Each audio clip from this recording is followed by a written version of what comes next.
Today, what I want to do is to go over the material for William James's The Will to Believe. William James was an extremely influential philosopher and psychologist who lived principally in the 1800s. He died in 1910, and he influenced a lot of people. His philosophy and his psychology, and he was at Harvard for many years teaching. And what I want to do is to look at James's The Will to Believe as a piece that contrasts with the ethics of belief. Okay, so James believed that although there are many contexts in which we should definitely proportion the strength of our conviction to the strength of the evidence, as when we're doing scientific research, investigating scientific theories. In many cases, if you're growing flowers, if you're investing your money, if you're trying to determine what will be a marketable discipline to study. I mean, there's so many areas where we would want to proportion the strength of our conviction, strength of our belief. So James acknowledged that there are many areas where we'll want to do that. But unlike Clifford, James believed that there are exceptions. He says there are times when there are contexts in which believing beyond the evidence is entirely reasonable, and it may even be essential to our having a high quality of life and our realizing our potential and our achieving a good deal of happiness. So James was a person who believed that when we believe something, we have to look carefully at what the effects will be, and especially what the effects will be for us, the believer. One of the ways in which James's belief, his position, differs from that of Clifford is that James is constantly asking, what will be the effects of believing on the believer? Whereas Clifford is constantly saying, we need to ask, what will be the effects of the belief and the grounds for belief on people in general, on humankind. But anyway, so Clifford's the evidentialist, saying that it is always wrong to believe anything without sufficient evidence. James is saying that very often, yes, we should rely on sufficient evidence, but there are times when, for us to make momentously important positive differences in our lives, we need to take a leap of faith. Now, of course, that would be most obvious in the case of religion, right? I mean, in the case of religion, both James and Clifford believe that religion requires a leap of faith, right? And if somebody is taking a leap of faith, the person can have a sense of meaning and purpose. The person could be a member of a faith community, and that can be enormously positive for many people. Okay, so I think people, whether they're religious or not, can understand that. Okay, but the other thing is, James was also a psychologist, not just a philosopher. Okay, so James was one of the first psychologists to talk about what today we would call a self-fulfilling prophecy. In other words, today we talk about the idea that believing positively in something and having positive expectations can make it more likely that certain things will happen.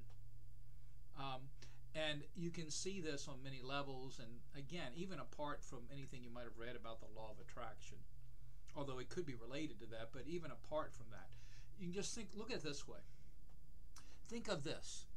Suppose you want to make straight A's for a semester, okay? And to do this, you're going to need to believe that you're capable of doing it. If you believe, well, there's no way, I've never done it before, I've gotten a few A's, but I've never gotten straight A's, and I certainly didn't do it in high school. Why do I think I can do it in college? Well, if you had that attitude and you said, I'm just going to go by the evidence, and the evidence is I've never made straight A's before. Well, that's true. Of course, but the fact is there are people who do make straight A's who didn't always make straight A's, but they had a burning desire to make straight A's. And then they read everything they could on people who had done that, and they talked with people to find out the best study methods. But they had very positive expectations plus positive actions. Not just the expectations, but if they didn't have the positive expectations, if they didn't have the conviction that they could make straight A's, then the odds are excellent they wouldn't make straight A's. If they believed they were positively incapable of making straight A's, it's very, very unlikely that they could make straight A's. And we've seen this so often that some of the most successful people in sports, I would say typically the most successful, have very, very strong levels of positive expectation, very, very strong levels of self-belief. Okay, whether you're talking about Michael Jordan, whether you're talking about Larry Bird. I mean, Larry Bird was an example of one of the greatest basketball players who even had some physical limitations. Even though he was a very tall guy, he had trouble jumping relative to his height. He was considered slow by the standards of the NBA. But the fact of the matter is he was one of the most successful basketball players. He was very highly skilled at a lot of things, including passing and shooting. But the fact of the matter is that he had supreme self-confidence, and he was a clutch player. And because of his positive expectations and because of the incredible practice and his will to succeed, he was able to achieve extraordinary things on the basketball court. And the same thing with I don't want to go into all this idea of sports, but you understand. Well, I could talk about let's say Rocky Marciano, the great heavyweight. Rocky Marciano was by heavyweight standards, he was a small guy, weighing in the 180s, and of all the great heavyweights, he had the shortest reach. He, as I say, wasn't very tall, and he certainly had a very short reach, and yet he won 49 professional fights, 43 by knockout. And because he trained harder than just about anybody else. He was in incredible physical condition, and he believed that he was going to succeed, and he didn't care how much he got hit because twice he was knocked down, but only for like a total of maybe 5 seconds, a total of 5. But and this is not a good idea because you get knocked down, you shouldn't get up right away. But anyway, but that's the kind of guy. But the fact of the matter is, he just trained harder than almost anyone else. And he had a heavy bag that was like 300 pounds. He used to actually throw punches underwater. He was it did incredible, and he believed in himself. He believed that nobody would be capable of knocking him out. And he believed that if he took 2 or 3 punches for every punch if he threw more punches than anyone else and harder than just about anybody else, that nobody would be able to beat him. And he retired undefeated. And he did throw a lot of punches. I mean, he often would throw 80 to 100 punches when per round, the average person would throw maybe 40 to 45. But anyway, the point is that if someone really believes that he or she is unbeatable and follows that with action, inspired action and practice, that person can be very difficult to beat. And so James's view was that if you really have positive expectations, you can help create your own reality. Now, not in every circumstances, right? And he didn't believe that if somebody walks up to you and says, you know what, I can double your money. Just give me $2,000, and you don't know this person at all. And a week, I'll turn this into 4,000. Well, James would say, well, that would be foolish. But think of athletic achievements. Think of getting straight A's. Think of you're embarking on a new either business relationship or a new romantic relationship. And if you believe that you're going to be successful, if you believe the person you're in a relationship with is going to like you, you can help create that reality as opposed to having a neutral or negative expectation. So James really talked about what today we would call self-fulfilling prophecies. And just like people, if they really believe they can succeed and then do the work not just believe they're going to succeed without working, but do the work and they believe they're going to succeed, and they're constantly positive in their approaches and in their expectations, they're going to be much more likely to succeed than someone isn't. And this we know this works. We know that if you went to a party, okay, and you had a very positive expectation that everybody there is going to like you, you're going to have a great time, you're more likely to have a good time than if you had a negative or neutral expectation. If you believe that everybody there except you is going to be a snob, you're probably going to have the body language and that would be that of someone who would push people away, and you're probably, but if you believe you're going to have a good time, the people there are great and they're going to be interesting, you're much more likely to have a good time. Well, James, again, believed that if for much of our lives, that life can be a self-fulfilling prophecy. And he said, though, but if we constantly say, well, I'm going to believe only on the basis of evidence, we're unduly limiting ourselves. James said that that sometimes we should take a leap of faith, and especially when the evidence itself is indecisive. It's not decisively in favor of one conclusion or another, and it may be ambiguous, and yet if you do have a positive expectation, there are circumstances in which you're much more likely to succeed. So he says, if you're dealing in a situation where the evidence itself is indecisive, where believing may be essential to your achieving momentously positive results for your life, you can be justified in taking a leap of faith. Okay? And again, we still got to kind of qualify it, because he doesn't think that that just in general you should rush into things with this idea that you can't fail. That's not it. It's not, again, he's not going to say, it's not just in science and scientific experiments and theories and not just in investments, but there are plenty of areas of our lives and we have to be very careful about what we believe. But he's saying if it comes to starting a new relationship or romantic or business, when it comes to various achievements, athletic or scholarly achievements, it'll pay to have positive expectations, and that I bet you've heard this, maybe you have, and that is, if you want a virtue or if you want to establish a good habit, assume as if you already have it, act as if you already have it. If you want to be self-confident, tell yourself, I know I can do it, and have the body language of someone who's self-confident.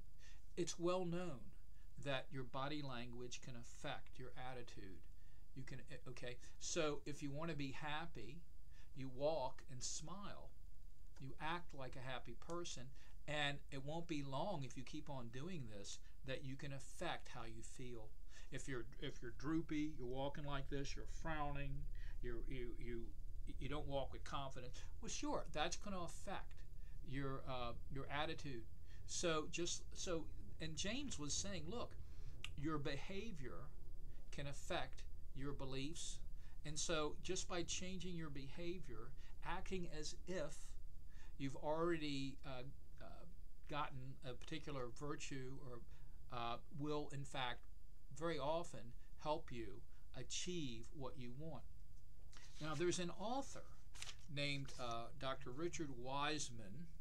He's written several books, and he's a psychologist. In fact, he's an eminent psychologist, and he's British, and he has a lot of self-help books. But he's a scholar, and the luck. He's a great fan of William James, by the way, and his position. And he's got a book about acting as if, and saying that people can achieve so much if they first act as if they're already successful, or as if they're already courageous, and visualize themselves as being successful. And what he says, like in this book, The Luck Factor, is that people who are lucky and generally perceived to be lucky generally perceive themselves as lucky. They generally have a benevolent worldview in which they believe that things will generally work out for the best for them. Okay? And what he's saying is that with that worldview, with that belief, with that positive expectation, with the desire constantly to look at the bright side of no matter what happens, okay, that these people are what most other people would call lucky.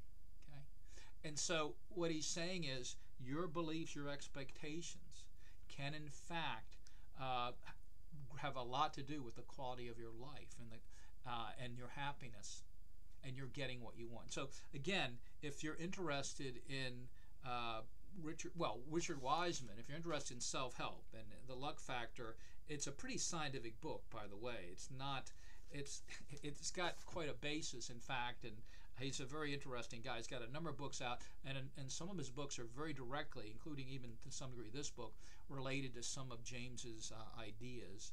But anyway, so back to William James then. Okay, so William James is saying that there are times when we should believe only according to the evidence.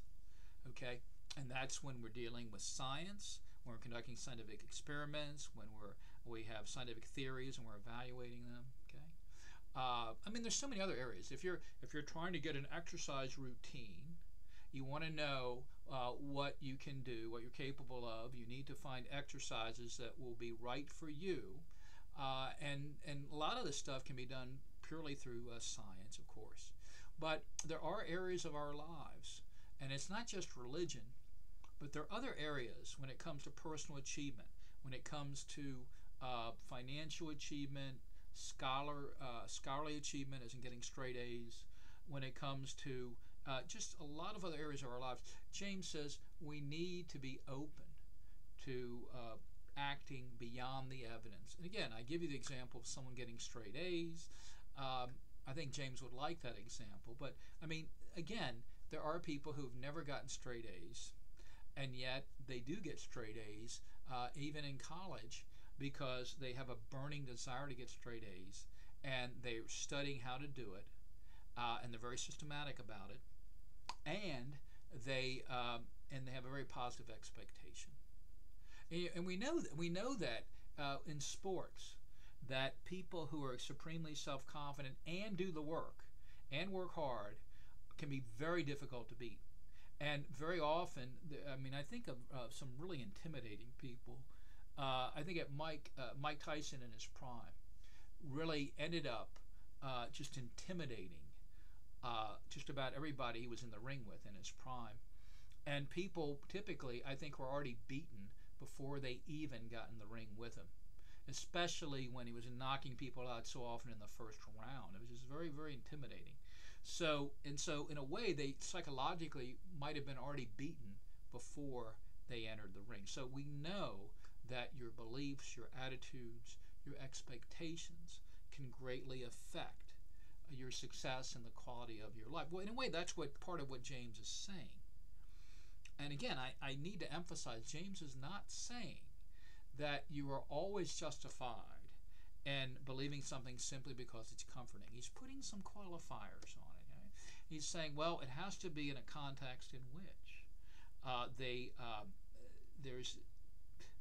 the evidence is indecisive. It also has to be in a context in which you have at least some reason for believing that you're taking this leap of faith is essential to your getting what you want, and that you have good reason for thinking that if you get what you want, it'll make momentously positive difference in your life. So there are going to be limits on this leap of faith for James. There'll be limits. Now, some people think that there should be even more limits than some of the limits he gives, but and that's a difficult question, because some people say people can really sometimes they can evaluate poorly what are the odds are that they'll achieve what they want. I mean, there are people who went to Waco, Texas, or near Waco, Texas, who wanted to follow what people regard as a cult leader, and they believed that, in fact, that they would be more likely to gain salvation if they followed this guy, that he was a modern prophet. And then, there's a question about how well the government handled it. But anyway, it turned out that the people there died in a great fire. But the fact is, they were following this guy. And we know that other extreme cases, Jim Jones in South America had an apocalyptic vision, and there were a lot of Americans who followed him to South America, and it ended up that he had people, some of them he forced, and to drink poison. And by the way, Well, there are a lot of them. There are hundreds of them, and some of them were forced. Some of them did so voluntarily, and there were children involved as well. But the fact is that this is kind of not that important. But I don't know whether you guys have heard this, but there's an expression that someone drank the Kool-Aid, and that refers to Jim Jones and the people drinking a drink that was laced with cyanide. The problem, by the way, that's a very popular misconception that it was Kool-Aid. It wasn't Kool-Aid, it was Flavor Aid. And so there are millions of people who believe erroneously that it was Kool-Aid, because Kool-Aid's a much more popular drink, I suppose, than Flavor Aid, but it was Flavor Aid. So there you go, if you want to win some money. But anyway, so that's just a good example, by the way, of a popular misconception. So what I want to say is that James is saying that Clifford is being an unreasonable scientific absolutist. James's position is that Clifford is ruling out a lot of possibly beneficial experiences and achievements by Clifford's insistence that we must always have sufficient evidence before believing, and Clifford's insistence that it is never ever right to take a belief, have a belief that goes beyond the evidence. Okay, so James he uses the expression scientific absolutist, and he's referring to people, certainly, especially Clifford and people like Clifford, right? So what he's saying is that they're being unreasonable. He says, because the fact is that people can end up achieving all sorts of things and getting all sorts of benefits if they're first willing to take to believe. If you believe, for example, that that the person you're beginning to date is going to really like you, he says you're going to be more likely to have a good relationship than if you have a negative or neutral view. In any event, excuse me. In any event, I want you to understand that James believes in a leap of faith in many circumstances, but not in all circumstances. And James believes that not simply in religion, but also in other areas of our lives, taking a leap of faith can be not only beneficial, but it can be essential to our achieving the results that we may want. Results can have a momentously valuable difference, make a tremendously valuable difference to our lives. And so I do want you to see James as having a contrasting view, of course, with Clifford. So that's pretty much what I wanted to say about the will to believe. If you want to see popular psychologist, Dr. Richard Wiseman, who actually uses a lot of James's insights in many of his books on self-help books, I recommend that. Wiseman, as I say, writes very lucidly and talks about the importance of acting as if, the importance as in having positive expectations.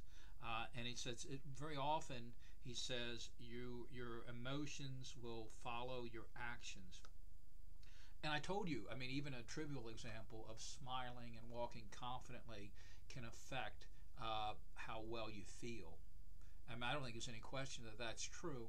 But in any event, if you want to get into some practical application of some of James's ideas, you could end up reading Dr. Richard Wiseman, the British psychologist. But in any event, that's pretty much what I wanted to cover today. Again, this is James, the will to believe, and James in many ways is a contrasting figure with Clifford. He's not exactly the opposite, but he's pretty close. Again, James is not saying we're justified in believing whatever we want, whenever we want. It's certainly more qualified than that. He's talking about believing and taking a leap of faith when the evidence is indecisive one way or the other, and when we have at least some reason for believing that taking a leap of faith will have a very positive effect on our getting what we want, and that we need to take the leap of faith in order to get what we want. In any event, that's pretty much what I wanted to cover for today's lecture.